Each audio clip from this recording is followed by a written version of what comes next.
Hello मेरे प्यारे बच्चों। Welcome to our Victorian academy. मैं Deepak Jha. Welcome to our Victorian academy. मैं दीपक झा। आज से हम लोग स्टार्ट कर रहे हैं फिजिक्स क्लास 12th का सिलेबस।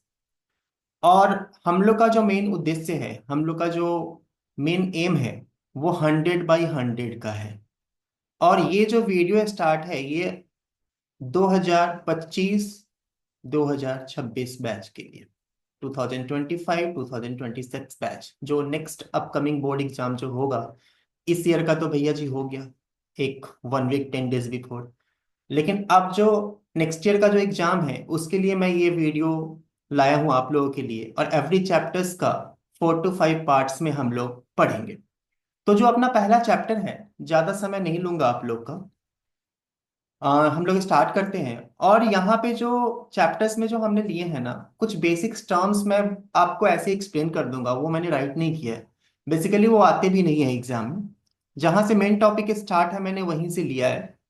तो अपना जो पहला यूनिट का जो नाम है, जो फर्स्ट यूनिट है, वो है इलेक्ट्रोस्टैटिक। फिर से आपको एक बार मैं रिपीट करना चाहता हूँ कि जब भी आप कोई चैप्टर स्टार्ट करते हो ना, सबसे पहले चैप्टर का नाम देखो। चैप्टर के नाम के अंदर बहुत कुछ छुपा होता है। तो इलेक्ट्रोस्टैटिक, स्टैटिक तो आपको मालूम है क्या होना है। स्टैटिक मतलब क्या, वह मूवमेंट नहीं होता है, फिक्स रहता है। तो यहाँ पे जो चार्ज है ना, वो हमारा क्या होता है, स्टैटिक होता है। मतलब स्थिर होता है। क्योंकि अगर चार्ज मूव करेगा तो फिर वहां तो करंट का प्रोडक्शन हो जाएगा। तो वो इलेक्ट्रिक करंट, हमारा जो सेकेंड चैप्टर आएगा उसमें इलेक्ट्रिक करंट के बारे में पढ़ेंगे, वहां पे हमारा चार्ज क्या होता है, मूव करता है। लेकिन यहाँ पे चार्ज जो है अपना स्टैटिक ही रहता है। ठीक है।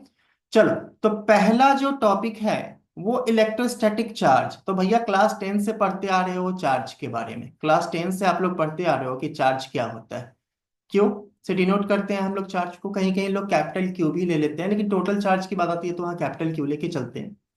तो चार्ज के बारे में ज्यादा कुछ पढ़ना नहीं है, बस यहाँ ये पढ़ना है कि जो हमारे दो टाइप के चार्ज होते हैं, एक तो लाइक चार्ज होते हैं, एक हमारा होता है लाइक चार्ज। अभी 12th में नहीं पूछेगा कि लाइक चार्ज क्या होता है, अनलाइक चार्ज क्या होता है। और एक होता है अनलाइक चार्ज। एक होता है अनलाइक चार्ज। तो देखो, लाइक चार्ज जो होते हैं, तो दो चार्ज जो हमारे सिमिलर होते हैं। चार्ज मतलब क्या, नेगेटिव या पॉजिटिव। तो जैसे ये लाइक चार्ज, नेगेटिव नेगेटिव। तो जब भी लाइक चार्ज आपस में जो होते हैं ना, कहीं पे रहेंगे, तो वो आपस में अट्रैक्ट नहीं करेंगे, वो क्या करते हैं, रिपेल करते हैं। मतलब ये हो गया देखो, एक दूसरे की तरफ आना नहीं चाहेगा। ऐसे ही प्लस प्लस के केस में भी हो जाएगा। लेकिन अनलाइक चार्ज, सपोज करो एक माइनस लिया हमने, एक प्लस लिया, तो ये दोनों एक दूसरे के आपस आएंगे, अट्रैक्ट करेंगे। ठीक है। तो आप लोग यहां तक समझ गए होंगे। तो पहला जो टॉपिक है, जो हमारा पहला टॉपिक है, वो पढ़ना है प्रॉपर्टीज ऑफ इलेक्ट्रोस्टैटिक चार्ज के बारे में। Properties of electrostatic charge. तो पहला प्रॉपर्टीज जो है वो है एडिटिविटी ऑफ चार्ज। एडिटिविटी, यहीं से मालूम चल रहा है कि चार्ज का एडिशन होगा यहाँ पे। तो हमने राइट किया है, charge can be added algebraically. अब कोई भी चार्ज ले लिया हमने, सपोज करो 4Q प्लस में ले लिया, +4Q -7Q 8Q -Q। अब सम ऐड मतलब क्या, अगर 4 प्लस -3 करेंगे तो ये भी तो एडिशन ही है, एल्जेब्रिक एडिशन ही है ना। फिर हमने ये सबका ऐड कर दिया यहाँ पे। तो आफ्टर एडिशन जो हमें टोटल चार्ज मिला वो +4Q मिला। तो यही था अपना पहला प्रॉपर्टी। होप आप लोगों को समझ में आ गया होगा। दूसरा प्रॉपर्टीज, ये वेरी इंपॉर्टेंट है, यहाँ से क्वेश्चन आ सकते हैं, मे बी एमसीक्यूज में आ जाए। Quantization of charge. तो क्वांटाइजेशन ऑफ चार्ज जो होता है, यहाँ पे चार्ज हमारा क्वांटाइज्ड रहता है। क्वांटाइज्ड कहने का मतलब क्या होगा, चार्ज एग्जिस्ट होगा if and only if. Means charge उसी समय एग्जिस्ट होगा, कब होगा, if and only if it is the integral multiple of electron. जो चार्ज है, इंटीग्रल मल्टीपल ऑफ इलेक्ट्रॉन है। देखो एन ही तो इंटीजर है, इंटीजर इंटू इलेक्ट्रॉन मतलब इंटीग्रल मल्टीपल ऑफ इलेक्ट्रॉन। यहाँ पे एन क्या हो गया, हमारा इंटीजर हो गया। निगेटिव पॉजिटिव वैल्यू आ सकती है, कोई भी फ्रैक्शन में नहीं आएगा भैया। ठीक है।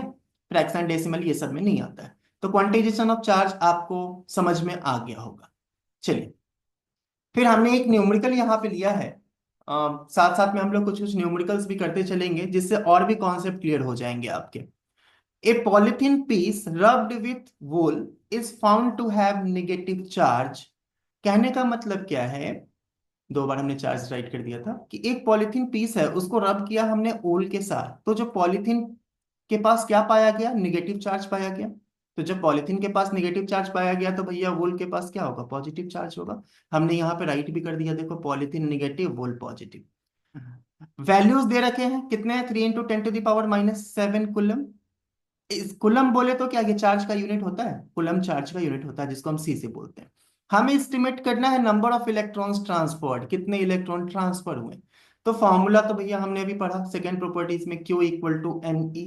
यहां से हम लोग n की वैल्यू निकाल सकते हैं ना।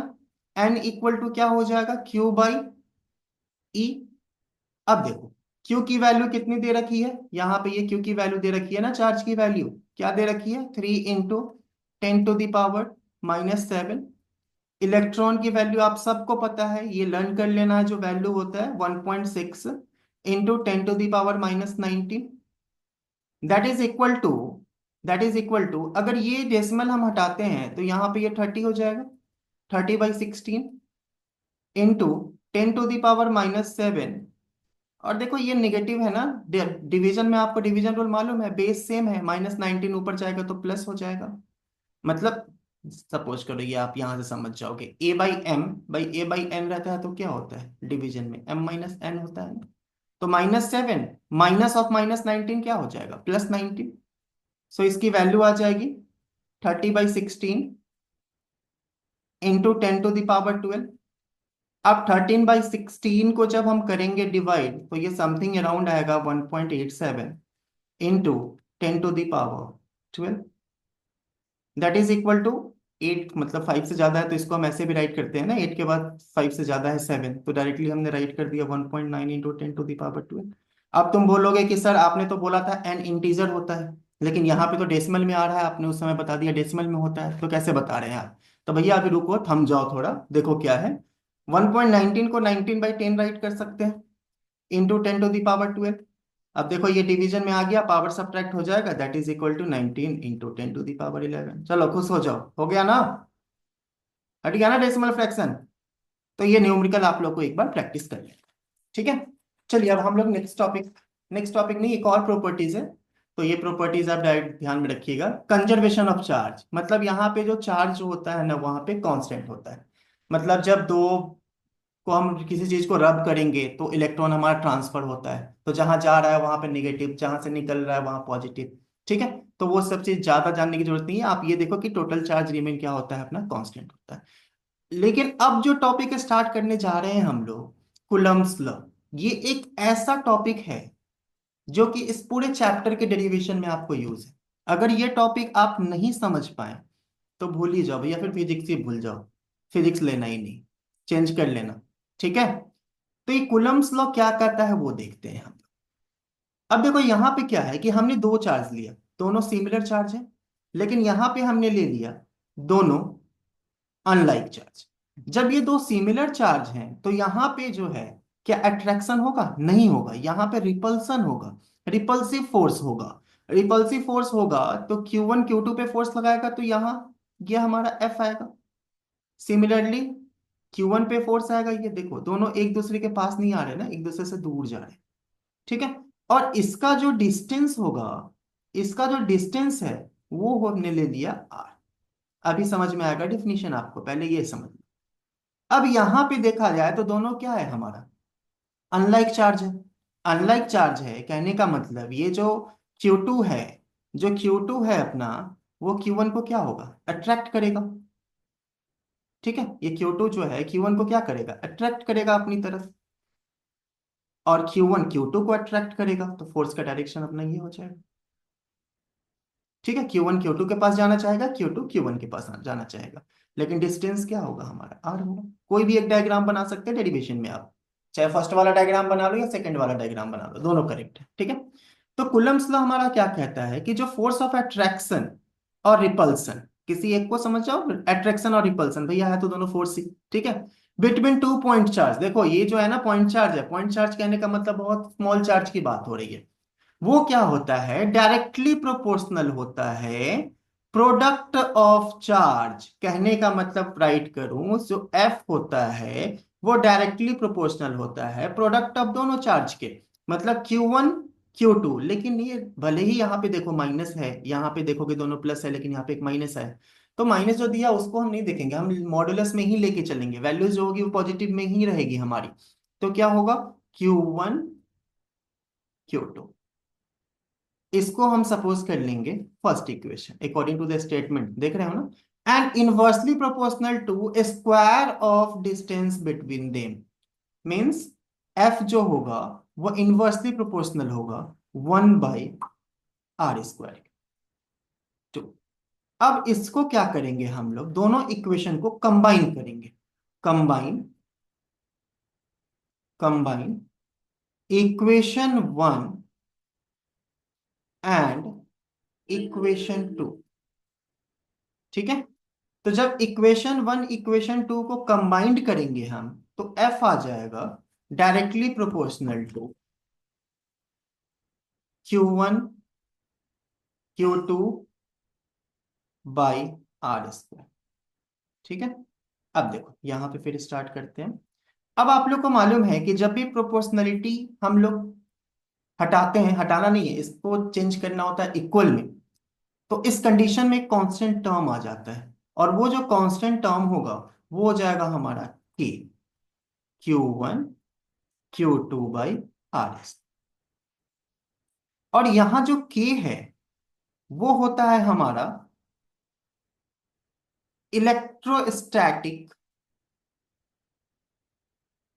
इलेक्ट्रोस्टैटिक फोर्स कांस्टेंट होते हैं, कांस्टेंट। ऑल्सो जो k की वैल्यू होती है वो होती है 1/4 पाई एप्सिलॉन नॉट। अब देखो यहाँ पे कुछ नए चीज आ गए हैं, चलो ऊपर से रफ कर देता हूं मैं। आप लोग राइट कर लिए होंगे, ऊपर का कुछ हम लोग रफ कर देते हैं। अब यहाँ पे E0, तो E0 क्या है, ये जो हमने राइट किया है E0, वो E0 क्या है, तो E0 जो होता है ना उसको हम लोग बोलते हैं परमिटिविटी। नॉट बोले तो जीरो, कोई जो जीरो लगाया है ना सिंबल, उसको नॉट बोल रहे हैं। तो वो परमिटिविटी, और जो E0 जो है ना वो हमारा सिंबल होता है परमिटिविटी का, लेकिन किस मीडियम के लिए, वहां पे कोई मीडियम की बात नहीं होती है। परमिटिविटी इन फ्री स्पेस, मतलब हियर जो हमारा E0 है वो होता है permittivity, permittivity of free space, permittivity of free space. ठीक है, और इसकी जो वैल्यू होती है वो होती है 8.854 इंटू 10⁻⁻²।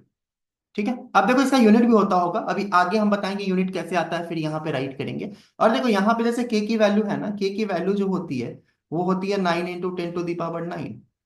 ठीक है, अब इसका भी यूनिट हम बताएंगे कैसे k का यूनिट निकालेंगे। तो बच्चों यहाँ तक आप लोग जल्दी जल्दी राइट कर लीजिए। तो इस इक्वेशन को देखिए, यहाँ पे जो ये इक्वेशन आया, ये जो इक्वेशन आया, इसमें k की वैल्यू हम पुट कर सकते हैं ना, ये जो k की वैल्यू आई, तो जब ये वैल्यू यहां पुट करेंगे तो हमारा जो आ जाएगा इक्वेशन, वो आ जाएगा f is equal to 1/4 pi E0 into Q1 Q2, ये 1 है, Q1 Q2 by r²। f equal to ये भी राइट कर सकते हैं, 1/4 पाई एप्सिलॉन नॉट की वैल्यू आई है 9 × 10⁻⁹ Q1 Q2 बाई r²। ठीक है, चलो इसको मैं इंपॉर्टेंट वाले को कर देता हूं यहाँ पे, ये अपना कुलम्स लगा है। इसके बाद थोड़ा एक्सटेंड, और हमने वैल्यूज पुट करके एक्सटेंड किया है, तो ये हो गया। आप यहाँ तक भी राइट कर सकते हो। उसके बाद एक ये आ गया, फिर 1/4 पाई एप्सिलॉन नॉट की वैल्यू हमने दे रखा। ठीक है, तो ये चलो थोड़ा सा टेढ़ा हो गया, इसको आप लोग देख लेना। ठीक, चलो अब यूनिट की बात करते हैं, अब हम लोग यूनिट की बात करते हैं। ठीक है, यूनिट की बात करते हैं। तो हम लोगों ने पढ़ा F इज इक्वल टू के Q1 Q2 बाई r²। तो भैया हमें निकालना है k का ना, तो r² यहां जाएगा तो क्रॉस मल्टीप्लीकेशन हो जाएगा, तो क्या हो जाएगा F into r²। Q1 Q2 नीचे आएगा तो डिवाइड हो जाएगा Q1 Q2, और ये किसका वैल्यू निकाला, k का निकाला। लेकिन यूनिट ऑफ k हम पढ़ रहे हैं, तो यूनिट ऑफ के जो हो जाएगा, यूनिट ऑफ के दैट इज इक्वल टू, देखो फोर्स का क्या होता है, न्यूटन, डिस्टेंस है तो भैया मीटर, और स्क्वायर है तो मीटर स्क्वायर बाई कू, चार्ज का क्या होता है, कुलम, दो चार्ज है तो कुलम इंटू कुलम क्या हो जाएगा अपना, कुलम स्क्वायर हो जाएगा। So that is equal to newton meter square C⁻⁻², बोले तो कुलम, तो यहाँ पे राइट कर सकते हो ना यूनिट, कर लिया। ठीक है। अब यहाँ पे बात आएगी कि सर आपने तो मुझे बता दिया कि के का, लेकिन ई नॉट का कौन बताएगा, आप नहीं बताएंगे तो फिर कौन बताएगा, तो बता रहा हूं भैया कैसे निकलेगा ई नॉट का। तो के इक्वल टू क्या था हमारा, कांस्टेंट टर्म की वैल्यू क्या थी, 1/4 पाई ई नॉट। तो यहां से ई नॉट इक्वल टू क्या हो जाएगा, 1/4 पाई के। अब देखो ई नॉट का यूनिट निकालना है, यूनिट ऑफ ई नॉट, तो के का यूनिट तो हमारे पास ये आ चुका है, और भैया जी रेसिप्रोकल में है तो सारा पावर जो भी है साइन चेंज हो जाएगा। तो इसका क्या हो जाएगा हमारा, कूलम -2 है तो C⁻², m मीटर पावर 2 है तो मीटर क्या हो जाएगा, -2, और ये क्या हो जाएगा अपना n⁻⁻। ठीक है। तो चलो बच्चों यहां तक जल्दी से राइट कर लो, ये टॉपिक बहुत बहुत बहुत इंपॉर्टेंट है, बहुत ही ज्यादा। ठीक है, ये टॉपिक समझ में आ गया तब जाके हम लोग अगला टॉपिक देख सकते। ठीक है, चलो तो नेक्स्ट टॉपिक हम लोग करते हैं। नहीं, इस टॉपिक में एक चीज और है, छोटा सा चीज, लिमिटेशन ऑफ कूलम्स लॉ, ये ध्यान रखिएगा थोड़ा सा, लिमिटेशन ऑफ कूलम्स लॉ, क्या क्या लिमिटेशन हो सकता है, क्या क्या लिमिटेशन हो सकता है कूलम्स लॉ का। तो चलो, पहला जो है मतलब, तो ये कहां पे अप्लाई हो सकता है, it can be applied only for, only for, जो फर्स्ट है अपना वो है स्टैटिक चार्ज के लिए। चैप्टर के नेम में ही आ गया था स्टैटिक, इजिली समझ में आ गया होगा आपको। बोले तो क्या चार्ज क्या होना चाहिए, चार्ज एट रेस्ट, तो ये हो गया पहले। दूसरा जो होता है पॉइंट चार्ज के लिए, देखो कूलम्स लॉ में हमने एक वर्ड राइट किया था, पॉइंट चार्ज, बहुत छोटा चार्ज, पॉइंट चार्ज, कहने का मतलब क्या हुआ, ये ई है, very small charge.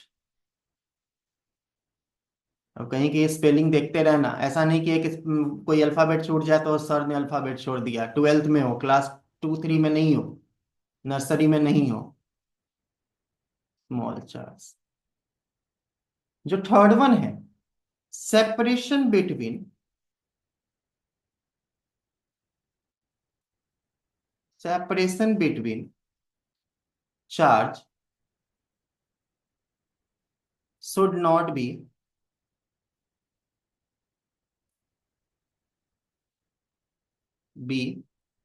Very large. अब ये क्यों नहीं हो सकता है सर, फोर्स तो लगेगा ही, अरे बोल देंगे दो चार्ज को रखो 100 किलोमीटर के डिस्टेंस पे, तो कैसे लगाओगे, हाँ। और लास्ट वन जो है, बहुत छोटा भी नहीं होना चाहिए, separation between charge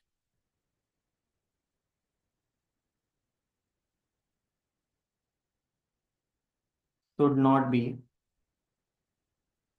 very small. ठीक है, बहुत छोटा भी नहीं होना चाहिए, बहुत ज्यादा छोटा हो जाएगा तो वहां पे इलेक्ट्रोस्टैटिक फोर्स काम ही नहीं करता, वहां पे न्यूक्लियर फोर्स की बात आ जाती है। ठीक है, तो ये एक बार आप लोग रीड कर लीजिएगा, मतलब मे बी कभी आ जाए, या तो आपको एमसीक्यूज में आ जाए।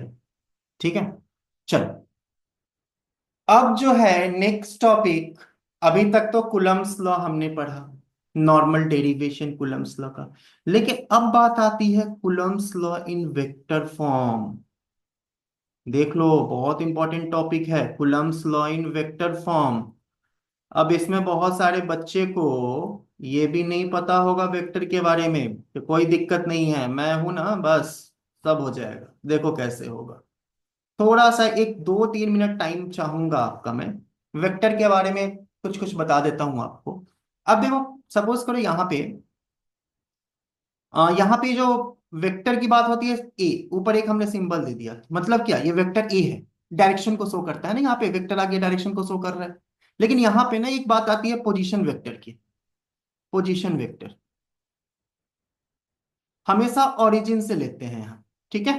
तो पोजीशन वेक्टर, तो अगर हम बोले कि position vector PV, position vector of A B क्या होगा, तो इसको देखो कैसे राइट करते हैं। फर्स्ट बी वाला राइट करेंगे, position vector of B minus position vector of A.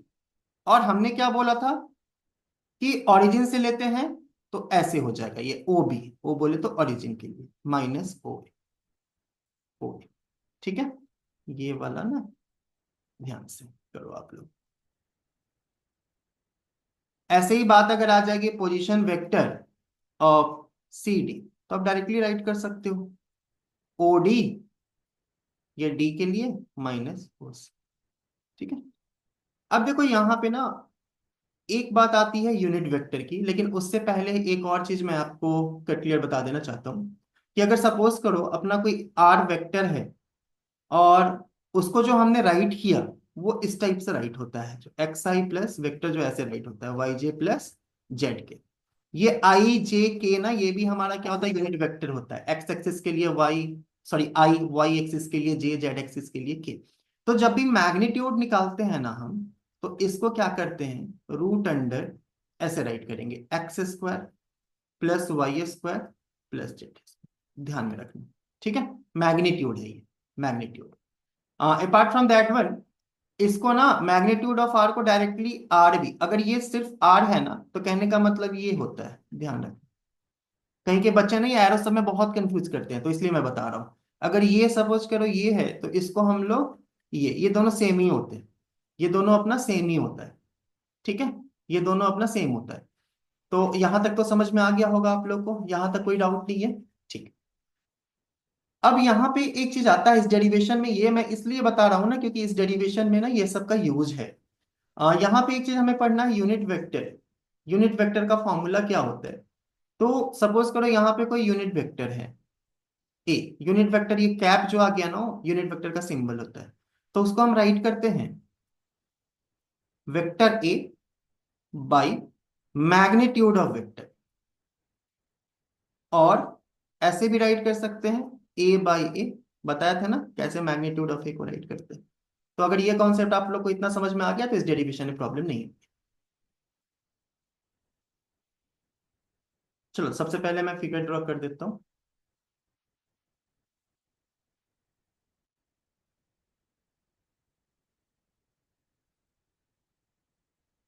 Figure आप ड्रॉ कर लो, एक्सिस के थ्रू हम लोग इसको करेंगे।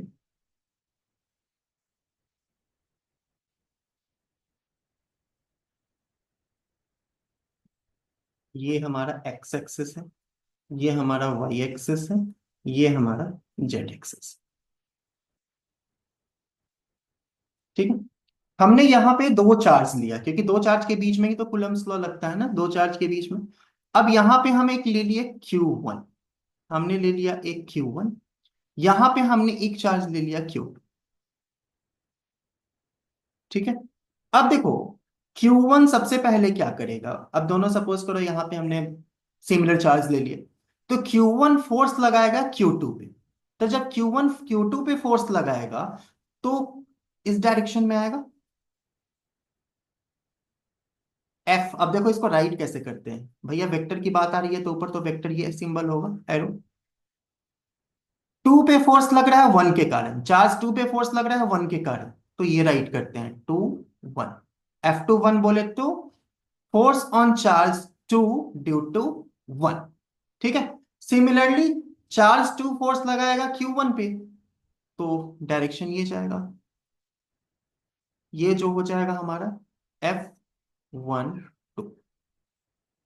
यहां तक कोई डाउट नहीं होनी चाहिए आप लोग, ठीक है। चलो थोड़ा कलर चेंज कर देता हूं, आप लोग को थोड़ा ज्यादा अच्छा लगे। अब हम ओरिजिन है, ओरिजिन से पोजीशन वेक्टर लेते हैं। तो हमने यहाँ पोजीशन वेक्टर मतलब यहाँ से यहाँ तक का डिस्टेंस, वही अपना ओरिजिन के थ्रू जब लेते हैं पोजीशन वेक्टर के थ्रू हम करते हैं उसको। तो हमने ये ले लिया, थोड़ा सा टेढ़ा बन गया है लाइन, तुम लोग सही कर लेना। इसको हमने सपोज कर लिया आर है यहाँ का। फिर हमने ये लिया यहां से यहां, एरो देते चलो, ये R2 हमने ले लिया।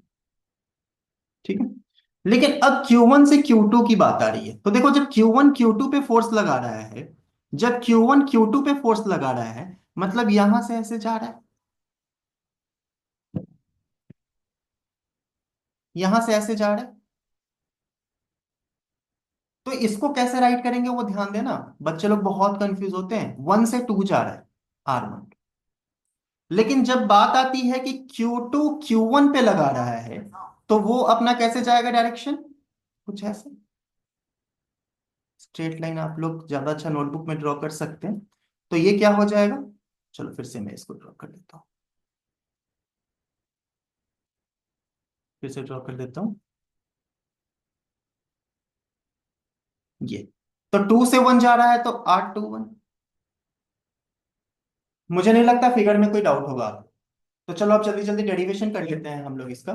ठीक है। तो F21 जो है यहाँ पे अपना, F21 क्या है, राइट करते चलना है, इज द फोर्स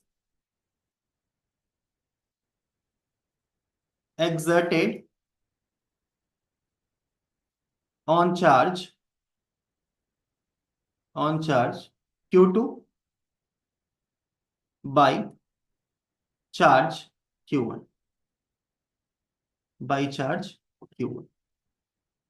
तो कुलम्स लॉ के थ्रू तो आपको मालूम है क्या होता है, according to coulomb's law, according to coulomb's law. ठीक है।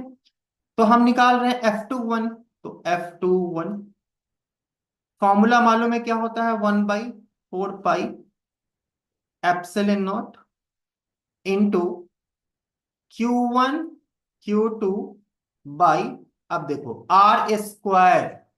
तो 1 से 2 जा रहा है ना, 2 पे फोर्स लग रहा है 1 के कारण, मीन्स 1 से 2, तो डिस्टेंस क्या आ गया, देखो ये आ गया ना अपना R12²। अब देखो यहाँ पे स्क्वायर है ना, तो एरो नहीं भी दोगे तो चलेगा, कोई प्रॉब्लम नहीं होती है। ठीक है। लेकिन इसको जो प्रोडक्ट करते हैं ना एक यूनिट वेक्टर के साथ, तो इसका यूनिट वेक्टर क्या होगा, R12। अब सर ये यूनिट वेक्टर क्या है, अरे अब ये ना समझा दे तुमको यूनिट वेक्टर क्या है। ये डायरेक्शन के लिए, क्योंकि यहाँ पे वेक्टर की बात आती है ना, तो वेक्टर में तो डायरेक्शन होता है ना हमारा, तो यूनिट वेक्टर जब लगाते हैं ना तो वो डायरेक्शन को बताता है कि हाँ किस डायरेक्शन में जा रहा है करके। तो R12। ठीक है। सिमिलरली, सिमिलरली F12 की बात करें हम लोग, तो क्या आ जाएगा, 1/4 pi epsilon naught into Q1 Q2। लेकिन F12 मतलब 1 पे फोर्स लग रहा है 2 के कारण, तो कैसे जा रहा है, 2 से 1 जा रहा है ना, ये 2 से 1 जा रहा है ना, ये एरो देखो ये डिफरेंट है, और ये डिफरेंट हो जाता है, यहां से ऐसे जा रहा है 2 से 1। लेकिन फोर्स लग रहा है 1 पे 2 के कारण, तो उसको लिखेंगे F12। F12 बोले तो क्या, फिर से रिपीट कर रहा हूं, फोर्स ऑन 1 ड्यू टू 2, इसलिए ये डायरेक्शन में गया। फोर्स ऑन 1, इस पे फोर्स लग रहा है 2 के कारण, तो 1 अपने से दूर भागेगा। ठीक है। तो यहां पे क्या हो जाएगा, R21², और प्रोडक्ट हो जाएगा अपना R21 के साथ। ठीक है। तो अब देखो यहां पे हम इसको इक्वेशन फर्स्ट सपोज कर सकते हैं, इसको इक्वेशन सेकंड सपोज कर सकते हैं। ऑल्सो अकॉर्डिंग टू डायग्राम, जो डायग्राम है हमारा ऊपर, और एक्सिस डायग्राम कुछ भी कह सकते हैं, तो R21 और R12 आप देखोगे तो दोनों क्या है, डिस्टेंस तो सेम है, लेकिन क्या है, अपोजिट इन डायरेक्शन है, तो क्या माइनस हो जाएगा। इसको थर्ड इक्वेशन हमने सपोज कर लिया। अब क्या करेंगे, ये जो वैल्यू जो इक्वेशन 3 में आई है ना, put value of 3 in equation second, मतलब ये वैल्यू जो है ना, हम क्या करते हैं इसमें पुट कर देते हैं, तो देखो क्या आ जाएगा। तो F12 की जो वैल्यू आ जाएगी, ये 2 थोड़ा बड़ा राइट कर देता हूँ, ये वैल्यू आ जाएगी 1/4 pi epsilon naught into Q1 Q2 by R12 square. अब देखो, ये R21 क्या हो गया यहाँ पे, निगेटिव माइनस R12 हो गया ना, तो माइनस ऑफ R12। ठीक है, इसको हम फोर्थ इक्वेशन सपोज कर लें। अब क्या करते हैं, हम कंपेयर करते हैं, compare equation first and fourth को। इक्वेशन फर्स्ट देखो, ये पूरे को देखो और ये पूरे को देखो, सेम ही है ना, बस ये निगेटिव क्या आ गया हमारा, ये एक्स्ट्रा आ गया। तो F21 क्या आ जाएगा अपना दोनों इक्वेशन से, जो ये F12 है, जो वैल्यू आई है, क्या वो माइनस ऑफ F21 क्या आ जाएगा। यहां तक बच्चों कोई डाउट? मुझे नहीं लगता यहां तक कोई डाउट होगा। तो ये है हमारा कुलम्ब्स लॉ इन वेक्टर फॉर्म। लेकिन अब देखो, मेन अगर 2 मार्क्स का है तो यहां तक तो सफिशियंट है, लेकिन अब एक्सटेंडेड वेक्टर फॉर्म भी बता देंगे कि इसको और भी एक्सटेंड हम लोग कर सकते हैं करके। तो चलो जल्दी जल्दी आप लोग पहले यहां तक राइट कर लो, फिर आगे चलते हैं हम।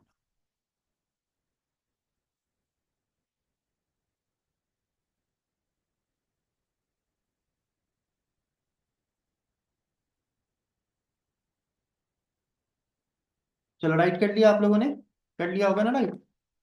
ये मैं रफ कर देता हूँ यहाँ पे।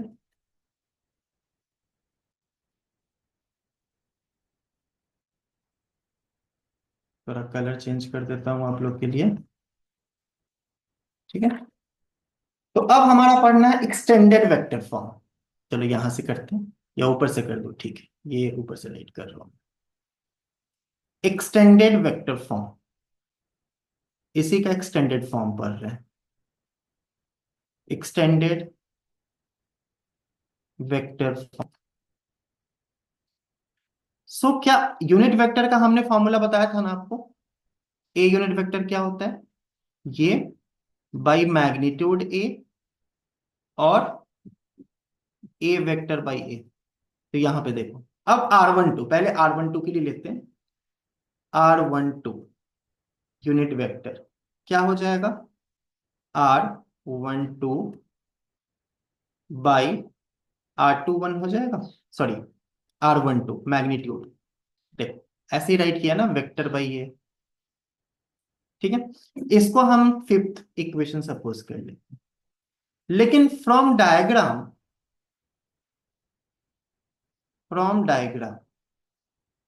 डायग्राम से देखो क्या दिख रहा है हमें। ये देखो, R1 जो जा रहा है, ये R1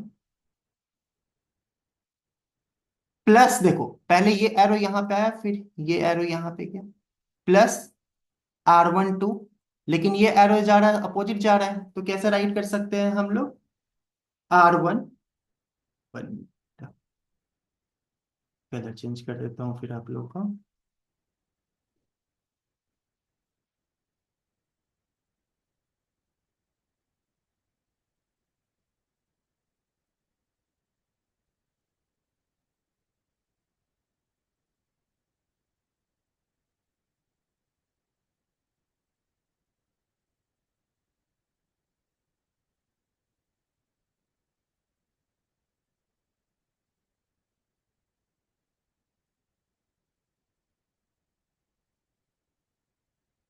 चलो बेटा, तो फ्रॉम डायग्राम हमारा क्या हो जाएगा देखो, R1 plus R12 minus R2 is equal to 0। यहां से R12 की वैल्यू आ जाएगी, क्या हो जाएगा, R2 माइनस R। ये चीज समझ में आ गया। ठीक है, अब वैसे भी हमने क्या बताया था, position vector of A B कैसे बताया था, position vector of B minus position vector of A. तो देखो ना, ये एरो पोजीशन वेक्टर आ गया R12, तो पहले 2 वाला, फिर -1 वाला, डायरेक्ट भी राइट कर सकते हैं हम लोग। ठीक है, अब ये जो वैल्यू आई है, इसको सिक्स्थ इक्वेशन पुट करते हैं। ये वैल्यू को, ये वैल्यू को put, value of in equation first, in equation first, इसमें करते हैं हम लोग। ठीक है, तो इक्वेशन फर्स्ट क्या था हमारा, ये था ना F1, F21 था ना, एक मिनट रुक जाओ, ये F21 था। तो F21 इक्वल टू आ जाएगा 1/4 pi epsilon naught into Q1 Q2 by R12 square into. अब देखो यहाँ पे क्या है, कैप है ना R12, और यहाँ पे वैल्यू हमने निकाल दिया, कैप बाई R12 आ गया। So that is equal to 1/4 pi epsilon naught into Q1 Q2 अब देखो यहाँ पे R1 R2 की वैल्यू यहाँ पे निकाला हमने, पुट कर देते हैं, क्या हो जाएगा, क्या हो जाएगा बताओ आप लोग, बता सकते हो कोई? R2 - R1 स्क्वायर, ठीक है, इंटू ये भी, यहाँ पे भी क्या हो जाएगा, हमारा जो वैल्यू होगा वो क्या हो जाएगा, R2 - R1।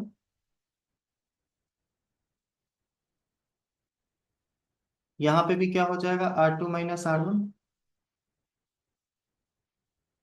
So that is equal to आ गया 1/4 pi epsilon naught into Q1 Q2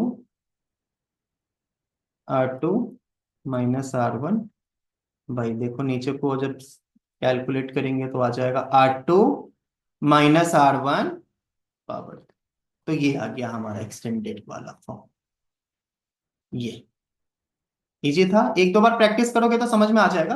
अब देखो सिमिलरली ना, सिमिलरली हम लोग किसके लिए कर सकते थे, R21 के लिए, अभी R12 लिया, सिमिलरली हम कर देते R1, सिमिलरली किसके लिए करना था, R21 के लिए, कुछ नहीं है, R21 बोले तो क्या होता है यहाँ पे, ऐसे ही लेते हैं हम R21 को, क्या ले लेते हैं, R21/R21, और इसका वैल्यू निकाल देते अकॉर्डिंग टू द डायग्राम, नहीं तो डायरेक्टली हम बता रहे हैं, R21 को क्या राइट कर देते, R1, पहले R1 माइनस R2। अब देखो सिमिलरली पुट करोगे तो आपका इजिली आंसर आ जाएगा। तो आंसर जब करोगे तो यही आंसर आएगा, बस डिफरेंस कहाँ आ जाएगा आप लोग को मालूम है, यहाँ पे R2 - R1 है ना, तो R1 - R2 हो जाएगा, और यहाँ पे भी R1 - R2। तो यही है अपना एक्सटेंडेड फॉर्म। तो बच्चों अ, आज का क्लास यही एंड कर रहा हूँ मैं। अगर आप लोग को समझ में आ गया होगा तो प्लीज लाइक सब्सक्राइब और शेयर जरूर करिएगा, और बेल आइकन भी दबा देना, जिससे नेक्स्ट वीडियो आप लोगों तक बहुत आसानी से पहुंच सके। और कोई भी डाउट हो तो कमेंट सेक्शन में आप लोग कर सकते हैं, ठीक है। चलो बेटा फिर बाय आप सभी को।